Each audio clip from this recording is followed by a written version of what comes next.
শহীদ আবু সাইদের বাড়িতে গিয়েছিলাম, যে গরিব মানুষ, 6টা ছেলে ওনার, এটাই ছোট।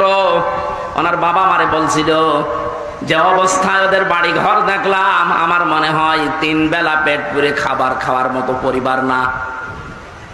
আল্লাহ তার জীবনটা এত বেশি পছন্দ করেছিলেন, সাধারণভাবে মরণ দেয়নি, এত সাহস তার বুকের ভেতরে দিয়েছিলেন, জালেমদের সামনে জীবনটা দিয়ে শাহাদত বরণ করে কিয়ামত পর্যন্ত জান্নাতি খাবার খাবে। কোন সন্দেহ নেই যে কিয়ামত পর্যন্ত আল্লাহ খাওয়াবে। কারণ যেহেতু মরে না, জীবিত থাকে, আর জীবিত থাকলে খাওয়া লাগে, খাওয়া লাগে না? আর খেলে রক্ত গোশত তৈরি হয়, খাবার খেলে মানুষের রক্ত গোশত তৈরি হয়। ওই দিন আমার মাহফিল, দিন রাতের বেলা গিয়েছিলাম ওখানে, রাত 9:30টার পরে অনুষ্ঠান ছিল আমার গাইবান্ধার গোবিন্দগঞ্জে। ওখানে এসে উঠলাম, জেলা